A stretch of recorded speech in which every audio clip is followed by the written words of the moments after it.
Welcome back, everyone. Tonight, I have 4 stories that will make you rethink just how safe you are in your own neighborhood. We often think of home as a place of comfort, surrounded by familiar faces. But sometimes, the people living right next door, the ones we think we know, turn out to be hiding dark secrets. In these true stories, viewers have shared their disturbing experiences with neighbors who were more than just a little strange. So, lock your doors, turn down the lights, and prepare yourself for these unsettling encounters with creepy neighbors. Creepy neighbors. A few years ago, I moved into a small apartment building in a quiet neighborhood. The building was nothing fancy, 4 floors, maybe 10 apartments total, and mostly elderly residents who kept to themselves. It was a peaceful place, or so I thought. When I first moved in, I didn't think much of my neighbors. Most of them were friendly, just polite enough to say hello or give a quick nod in the hallway. But one set of neighbors caught my attention from the start. They lived directly across the hall from me, an older couple, probably in their 60s, who seemed strange. Their names were Dan and Janet, but everyone just called them Mr. and Mrs. H. Every time I passed by their door, I'd hear these weird, low murmurs coming from inside. It wasn't a TV or a radio, it was like someone whispering, almost chanting. It made me uncomfortable, but I brushed it off as harmless. They were probably just private people. But things started getting stranger over time. I'd occasionally find strange objects outside my door. One time it was a little handmade doll with buttons for eyes, just left in the hallway outside my apartment. Another time, there was a small jar filled with some kind of dark liquid that smelled foul, almost metallic. I thought it might be a prank, but nobody else seemed to have these gifts appear by their doors. Then, late one night, I woke up to a scratching sound on my door. I was groggy and disoriented, but I was sure I wasn't imagining it. Someone was scratching at my door from the hallway. I crept up to the peephole, heart racing, and saw nothing. But the scratching continued, like fingernails lightly dragging along the wood. I swung the door open, but there was nobody there, only the faint smell of that same metallic scent lingering in the air. The next day, I went to the building manager to report the strange things happening, but she just gave me a dismissive shrug. She even hinted that I might be exaggerating things because the building had been quiet for years. But her response didn't sit well with me. It felt like she was hiding something. A few weeks later, I started noticing that Mr. and Mrs. H were watching me. I'd look through my peephole before leaving my apartment, and sure enough, I'd often catch them standing in the hallway, not doing anything, just staring at my door. Once or twice, I tried to confront them, but they'd just turn around and shuffle back into their apartment, shutting the door without a word. One night, around midnight, there was a loud knock on my door. I was startled, but I forced myself to answer it. I opened the door to find Mr. H standing there, his face expressionless. He held out a small, old-looking book and simply said, "For protection." I didn't know how to respond, so I just took the book and closed the door, my heart pounding. Inside, the pages were filled with odd symbols and handwritten notes that looked like some kind of ritual instructions. That night, I couldn't sleep. I kept hearing whispers through the wall, the same low murmurs I'd heard before, but clearer now, almost as if they were chanting my name.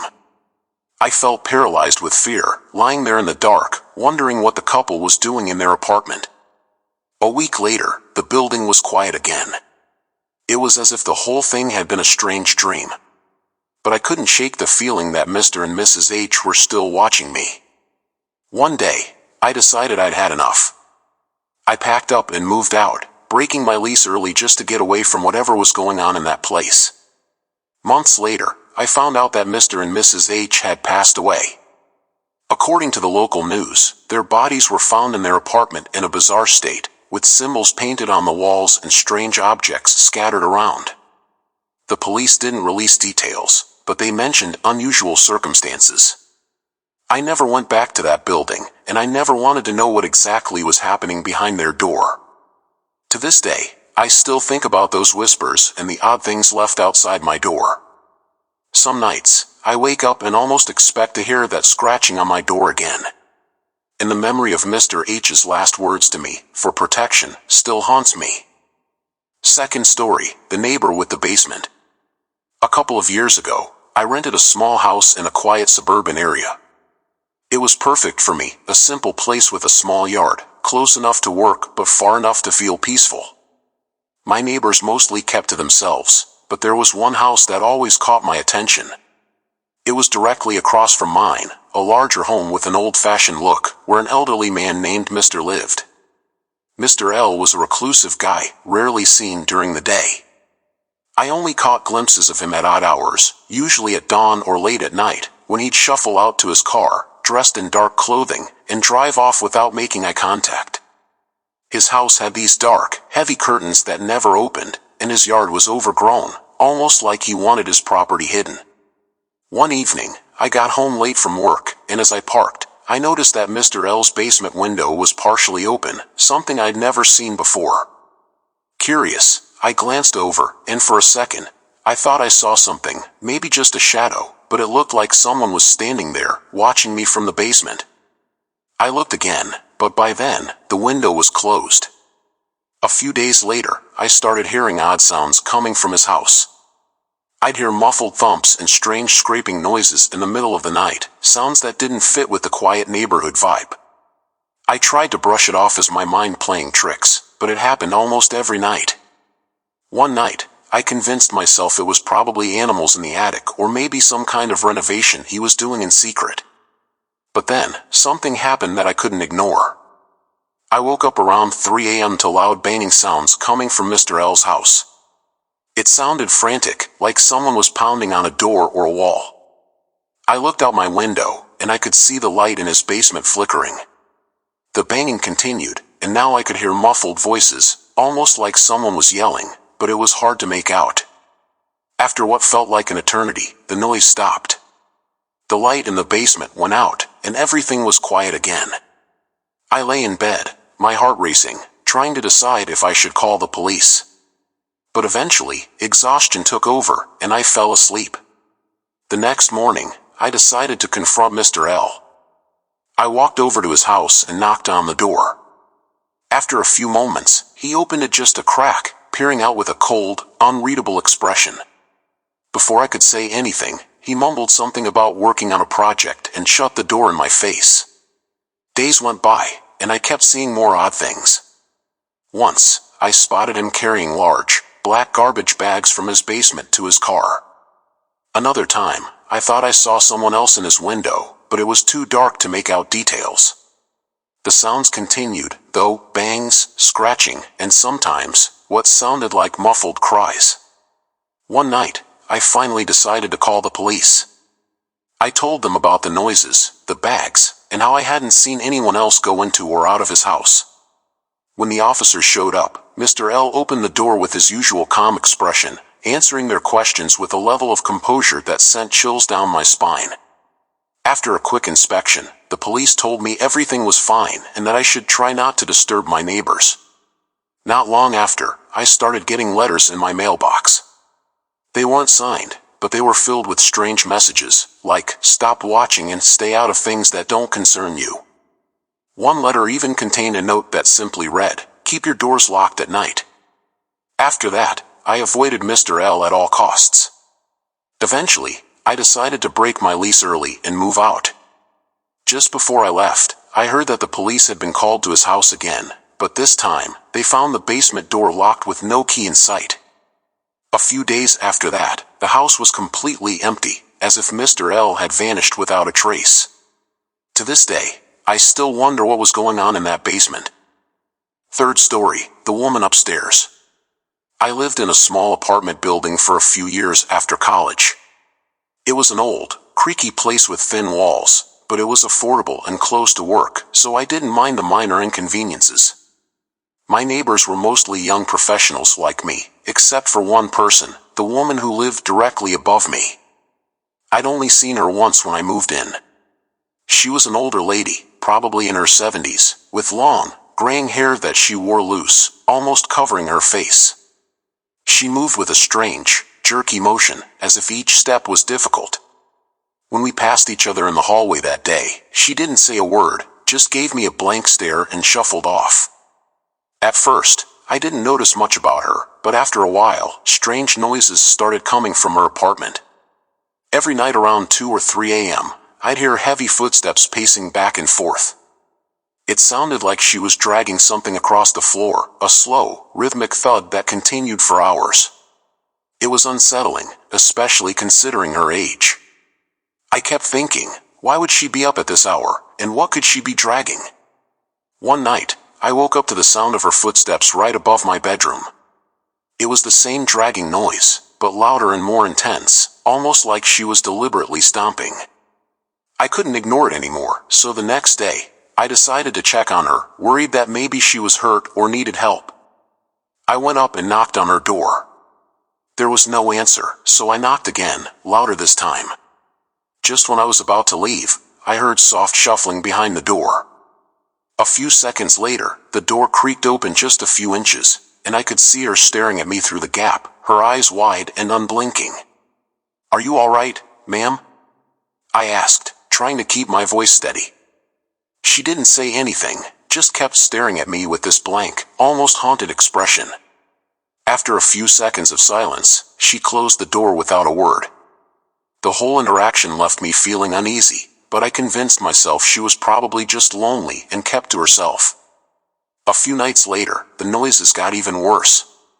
I started hearing what sounded like whispers coming from her apartment, mixed in with the pacing and dragging sounds. The whispers were faint, almost inaudible, but they were there, just a constant stream of unintelligible muttering that made my skin crawl. One night, I couldn't take it anymore. I called the building manager and explained everything. He seemed annoyed but promised to check on her the next morning. I barely slept that night, listening to the same eerie footsteps and whispers above me. The next day, I saw the manager outside her apartment, knocking on the door. When she didn't answer, he used a spare key to go inside. I watched from the hallway, my heart racing. A few minutes later, he came back out, looking pale and shaken. He told me there was no sign of her anywhere, and that the apartment was empty. No furniture, no belongings, nothing, just an empty, dusty room. I told him that was impossible, that I'd heard her up there every night. But he insisted the place had been empty for months and that the previous tenant had passed away. After that, I moved out as soon as I could. Sometimes, late at night, I still think I hear those footsteps above me, the dragging sound and those faint whispers. Fourth story, the neighbor across the yard. A few years ago, I rented a small house in a quiet, older neighborhood. My place had a nice yard that backed up to another house, separated by an old, slightly broken down wooden fence. When I first moved in, I noticed an older man who lived in the house behind mine.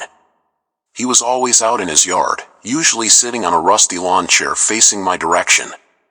He never waved or said hello. He'd just sit there, watching my house, almost like he was studying it. At first, I shrugged it off as harmless. Maybe he was just lonely. But soon, his behavior became more unsettling. Every time I went outside, whether I was mowing the lawn, taking out the trash, or just enjoying the sun, he would be there, watching me. I'd look up, and there he'd be, staring silently from that same spot. No matter the time of day, it was like he knew exactly when I was outside. One evening, I went out to water my plants, and as usual, I felt his eyes on me. This time, though, he wasn't sitting in his usual spot. Instead, he was standing closer to the fence, half hidden behind a tree. I couldn't see his face well, just his outline in the fading light, but I could feel his gaze, intense and unblinking. I went back inside quickly, locking all my doors. Then things started getting even weirder. I'd hear strange noises outside at night, like soft footsteps crunching in the grass, just beyond my window. A couple of times, I thought I saw a shadow move past my window, but when I looked, there was no one there. One night, around 2 a.m., I woke up to a tapping sound at my bedroom window. My heart was racing as I slowly peeked out, and there, standing just a few feet away, was my neighbor. He wasn't looking directly at me. Instead, he was staring at my bedroom wall with this strange, blank expression, as if he were in some kind of trance. I froze, too scared to move. After a few minutes, he turned around and walked back to his yard, disappearing into the darkness. The next morning, I found something on my doorstep. It was an old photograph, faded and crumpled. The picture showed a young couple standing in front of my house, but they looked oddly familiar. When I looked closer, I realized that the woman in the photo looked exactly like me. After that, I couldn't sleep at night. Every creak, every rustle made me jump. I tried calling the police, but when they questioned him, he acted completely normal, like he didn't know what they were talking about. A few days later, I packed my things and moved out. As I was leaving, I looked back at the house one last time, and there he was, standing in his yard, staring at me with that same blank, unblinking expression. Even now, I still wonder who the woman in the photo was, and why she looked so much like me. Thanks for tuning in and listening to these creepy stories. It's unsettling to think that sometimes, the real danger isn't out there in the unknown, it might be just next door. Remember, these stories come from real people who had the misfortune of meeting neighbors they'll never forget. So, next time you see someone watching from across the street or catch a glimpse of that strange person in the hallway, you might want to think twice. If you enjoyed these stories, don't forget to like, subscribe, and share your own experiences in the comments below. Who knows? Your story might just be featured in the next video. Until next time, stay safe, stay aware, and watch out for your neighbors.